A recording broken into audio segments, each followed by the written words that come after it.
All right, it's Greg Harrelson here again, Myrtle Beach Real Estate TV with my co-host Abe Safa. Hey, Abe, how are you? Doing well, Greg. How are you? I'm doing good, man. As here we are, we're getting through another week. Now we're approaching mid-September. Of course, not quite mid-September, but it will be soon. And we're just flying through the year, selling homes, selling condos, and just observing the many changes that are going on in the real estate industry, right now. So today we're going to talk about, of course, the numbers. Abe, sounds like you'll give us an update as to how the numbers are. But also talk about, seasonality, because I think this is the time of year where a lot of people start to ask questions like, are properties still selling? So, why don't we, any successes in the real estate, this last week for you, Abe? Anything that you can think of? Absolutely. I mean, single family homes are just insane how fast they're selling. Yeah. Especially price point over 300,000. So anything that's hitting the market is selling super fast, like within a week. Yeah. Homes above 300,000 are still selling much faster. We're able to, the sellers have a lot of leverage right now, Greg. They're able to kind of hold firm on negotiating. It's so much easier because there's just so much demand out there. So if we get an offer on something and it just doesn't quite suit what the seller wants, it's so easy for us to say no at this point, and then because there's going to be another one coming right after it. So sellers really have a lot of leverage right now. But they're moving quickly, doing well. Isn't that the truth? I mean, Abe, and I think you've had scenarios like this, but just the other day, actually Saturday, I sold a property full price, and put it on the market, and the buyer came in, around about, I don't know, $8,000 less. And my seller just wanted to reject it flat out and made a counter offer, rejected their offer, but then made a counter offer back at full price. And there was no negotiation. The buyer just said, okay, and changed the contract, signed it, and it's under contract. And I know another one of our agents was, had a listing in Press Week, and they got it sold very quickly. And I was talking to him, and he said that that listing sold for roughly $60,000 more than he thought it was going to sell, based on how he had the conversations a few months ago. In other words, a few months ago when they were talking, the price was a lot lower. Now they got $60,000 more than he ever thought they were going to get. And that's just a product of the market. So it's interesting that the market's been kind of ticking up, like, going up, up, up, up.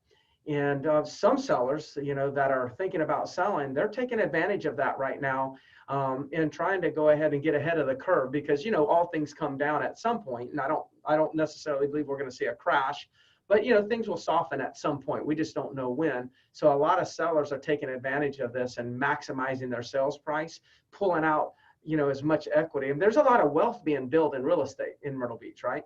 So where they may have had $200,000 worth of equity, maybe they have $250,000 of equity right now. They want to pull that off the table to protect that and make sure that it doesn't actually go backwards.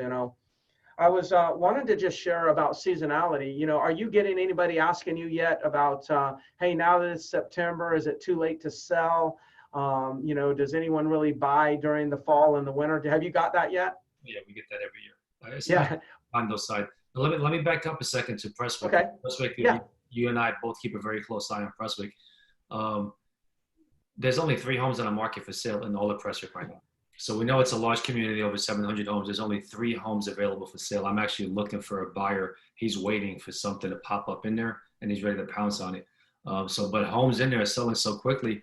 And the whole point of me bringing this up is, right now, if you're looking to sell, you have to be really, really careful on which agent you talk to. Like take Presswick, for instance. If we look at the comps, Presswick has been selling for about $121 to $125 a square foot for a while now, for years. But now if you look at the last 3, 4, 5 sales that have went pending, have sold, their average sales per square foot of heated square feet is nowhere near what the comps are. So now if you are selling, and then you end up going with an agent that's less experienced, does less business, and doesn't really quite know what's happening right now in the market, they're going to look at the past sales and look at what they sold per square foot, and you could be leaving money on the table. So it's really crucial to know not just what has happened in the past, like, looking in the rearview mirror. It's really important to look and see what's happening now and what is continuing to happening as far as the shrinking of the inventory, which gives sellers a lot of leverage. So just be careful out there, no matter where you live. But you mentioned Prestwick, and that kind of popped in my mind to really take a look at that. That's a really, really important point. And I hope the listeners take note of that. Is like, there's an art to really pricing property. There's a pricing strategies, right? There's a price that an appraiser could say the property's worth, but what they're going to really do is they're going to look at the past sales, and give that the most consideration, which is fine.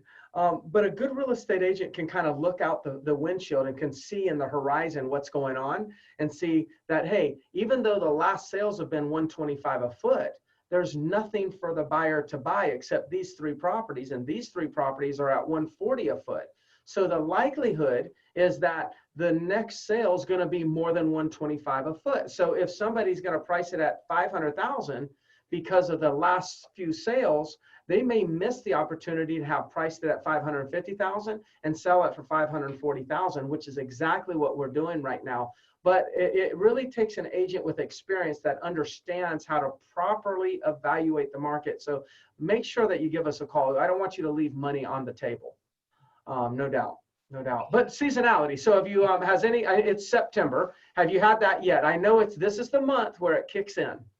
Oh yeah, especially with the condos. I mean, the last couple of condos I've listed, both owners have asked me, "Hey, is this the right time to hit the market?" Yeah. And it's strange that it's not strange that we get that question, but it's strange to get that question when the market is as hot as it is right now. You would think it doesn't matter what month of the year it is, the way things are now, as inventory as low as it is, you want to hit the market. So I mean, I always tell people, look, Myrtle Beach, I've been here 32 years. You've been here your whole life. You know pretty much how it used to be. It used to be an upside down V curve, V shape as far as business, as far as activity, right? Do nothing in the wintertime, and then just everything happens in the summer, and then back down again. And it's really changed a lot. I look at these numbers at the end of every single year. I look back and say, okay, what percentage of sales came each month? And it's amazing how flat that curve is. We get a little bit of a spike, May, June, and July, but we're talking, I think the highest month might be 11% or 12% total transactions for the year. And then the lowest month might be January. There might only be 4 or 5% of total transactions for the year happen in January. So there's a little bit of a dip in January, but it's pretty much flat. So I always tell people, yes, we do want to pay attention to that because that lets us know how many buyers are going to be around.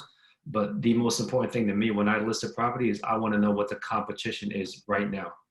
Okay, so I look for opportunities to hit the market. I don't look for what time of year it is to hit the market.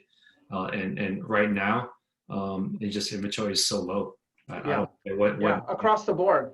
So people that were, there's people that are out there on the subject of seasonality. I want to just throw in the number of sales, as you said, doesn't sound like there's a lot of fluctuation in the number of sales. Okay, but there is some sort of seasonality factor, and it comes back to a real estate agent understand from the marketing front who they're trying to market properties to. So if like going into the fall.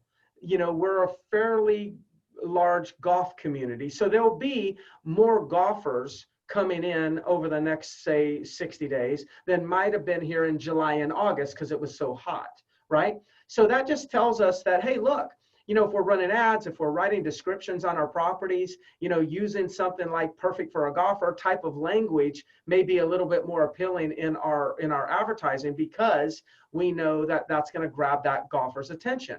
And then what changes is sometimes who we're selling to may change, but not the number of sales. And in the winter, what do we have? We have snowbirds.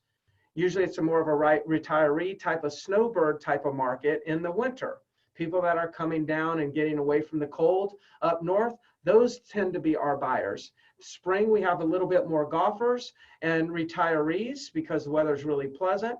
And then, of course, in the summer, a lot of times we have a lot of families or maybe younger people that have children in school. So they're taking advantage of their school being out to make their transition from one market to another market. Or they're going to a couple buying and their vacation together into one week or 1-2 week period of time in the summer. So that's kind of what we see. So who we're selling to may shift a little bit based on the seasonality, but how many sales we have is not really going to shift. And the fact that the inventory still remains so low, or at least I think the numbers are going to say it's still low, that just tells us that we are going to have a boom in fall and winter. I mean, I believe that sales are just going to remain strong for the next couple of months until we have some sort of solutions on inventory. So if you got any thoughts on that, share that. And if not, then maybe you can just move into the data. Yeah, I mean, that's a great point that you mentioned, adjusting your marketing based on who is going to be looking at the time. So I think that's important to know. Yeah, I mean, that's our job. Our job is to understand how to properly price a property so we can protect the equity of our sellers. And then from a marketing standpoint, our job is to create demand. And in order to create quality demand, you've got to know who your target audience is. You got to know who that buyer is. So those are just the techniques and the things that we work on a daily basis to make sure we get the job done. Absolutely. All right. Well, let's look at the numbers. All right. So single family homes, again, very consistent. It's actually up a little bit from last week. 48.73% of homes on the market right now are under contract. 2,676 pending homes. Last week, just as a reference, we were at 47%. So it continues to get tighter and tighter when it comes to single family homes inventory, which again bodes well for sellers. Anybody out there looking to sell, this is a prime opportunity right now. When we look at resales, let's break that down real quick. 47.33%. So 1,473 pending homes. Last week we're at 45%, so that went up over 2%. And again, that's a sign of there's just not inventory out there, and it's being gobbled up right now for buyers. There's a whole lot more demand out there than there is supply for people. Yeah. And what I'm hearing and I'm seeing myself is there's been price increases on new construction. So as we reported in previously, there's been some shakeup in the building cost, and it's really challenging a lot of builders. And builders are having to increase their price not to make more money, just to keep up with the cost of construction. And in some cases, cost of construction has increased over 20%. So I think what we're seeing a little bit of is a little bit of impact of new construction prices going up, and then a few more people pushing or moving back towards resales, which is going to accelerate the decreasing of resale inventory. Now, I'm not necessarily saying new construction sales are going down, because they're also being a little bit more careful at how much inventory they're putting on the market right now. But I do think more people are focusing on resales because of price increases on new construction. That's one factor I believe that exists. Yeah, I think that's a good point. And when we look at the numbers, I mean, new construction is up again as well as far as but not as quick of a pace as the resale. So we actually broke the 50% mark on this one. So this is the first time in all the weeks that we've been doing the show. 1,203 pendings out of 2,379. That's a little bit over half. And again, I want to emphasize that includes to be built. So that includes homes that aren't even homes, right? It's just land at the point that they're buying. So that continues to be strong. So pretty much everything in the single family home market right now is extremely, extremely strong right now. Yeah, absolutely. Yeah. Again, it comes down to that what we're keeping our eyes on is new construction's being a little bit more careful about what they drip onto the market. So this number should stay strong, because the builders are very smart. They understand, they look at numbers like we're looking at numbers, and they understand how much inventory is too much inventory. So they like to have a nice little balance, and they probably are enjoying this percentage right here, because that's telling them, man, when they put something on the market, it goes under contract. So the turn of these homes is very fast. There's a high absorption rate right now. So that's very healthy. Again, every one of these slides point to there's an opportunity if somebody wants to sell a piece of property right now. No question. This just reads leverage to me for sellers. All over it. Yeah. Let's look at condos real quick. Still very strong for the condos. It hasn't slowed down yet, even though we just finished Labor Day. It'd be interesting to see the next couple of weeks, but traffic is still here. We look at online showings, online views. We look at showings here in town. We look at the traffic, and people are still here. People are buying. So almost 34% of all condos right now are under contract. Strongest number that I've seen in a very, very long time. But that was pretty much flat with last week, though. So basically, that means there's as many buyers as new properties in the market. It's just keeping that number flat. Yeah. And so there may be some properties that are sitting on the market longer and longer and longer. But a lot of, like you said, I think we touched on this last week, the new properties that are priced, based on today's market pricing, they're selling. So like you've got some properties sitting for 6 months or more, or even a year or more. And then you've got a whole segment of condos that come on the market and they don't last 21 days before they're under contract. Yeah, basically anything on the market right now that's not selling is most likely just overpriced. Yeah. Yeah. So the oceanfront condo market, a solid 20%, 308 pending out of 1540. Last week it was 20.39%, so pretty flat. Yeah. That continues to be strong. Mm-hmm. And last but not least is the land market. And we're going to see consistency there as well. Almost 16%. Last week was 15.99%, 441 pending out of 2766. So again, we kind of really spiked as far as number of pendings, and it's kind of leveled off and stayed at that level. That's what I was just thinking, Abe. It's like, when we first started doing these charts, we were kind of coming out of the lockdown, right? Myrtle Beach being locked down and hotels shut down and whatnot. And boy, when we opened back up, we just saw this line just kind of go like this. But right now we're just seeing it kind of flatten out. It seems like the last couple of weeks we see very, very little movement in the numbers. Like we're finding some sort of balance. Now I don't know, do we kick up? Do we kick down? There's a lot going on. I've got people calling me and saying, I want to sell immediately because I think the elections is going to, after the elections, the market's going to go down. I have people saying the exact opposite, right? That, I'm going to hold because I think the market's going to go after the election. I don't have an opinion on that. I don't even know how you would even figure that out, right? Because based on numbers, based on opinion, I'm sure, people can have those, but we just can't substantiate it based on data.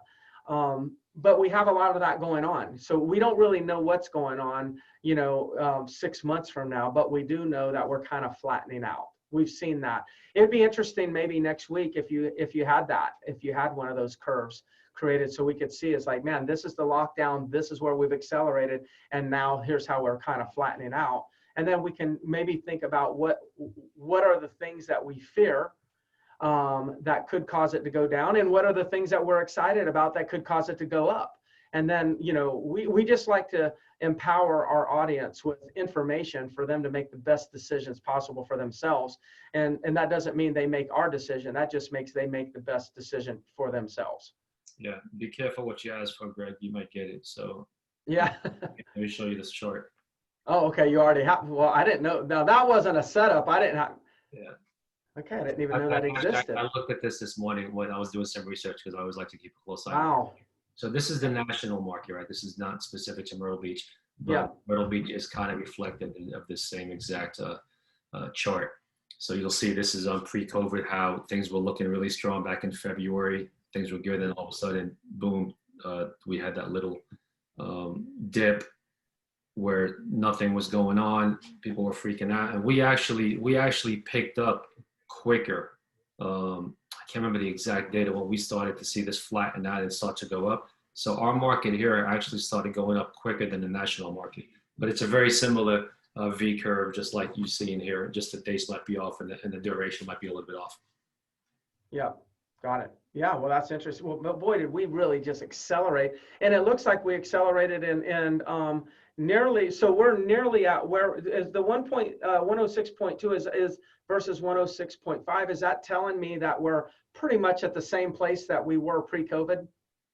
Actually, well, pre-COVID was lower. It was actually. Oh, that's true. That's true. Actually, we're past that. I mean, we're peaking. Like right now, the best has been all year. Yeah, got it. And now we'll see where that arrow goes from here. We'll see, does it, I think there's there's a consensus amongst a lot of people that it's probably going to flatten out. But again, we're kind of at the mercy of looking at this data on a weekly basis. Most real estate agents never look at this data, but if they do, sometimes they'll look at it on a quarterly basis. What we're doing is focusing on a weekly basis so we can best guide our clients in the decisions that they have to make this week.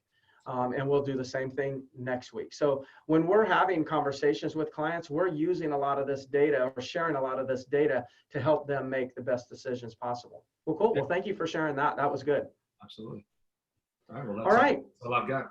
Well, good. Hey, well, it's exciting to be in this real estate market right now. And if there's anything that we can do for you, Abe Safa, Century 21, the Harrelson Group, Greg Harrelson, Century 21, the Harrelson Group, we'll be glad to help you.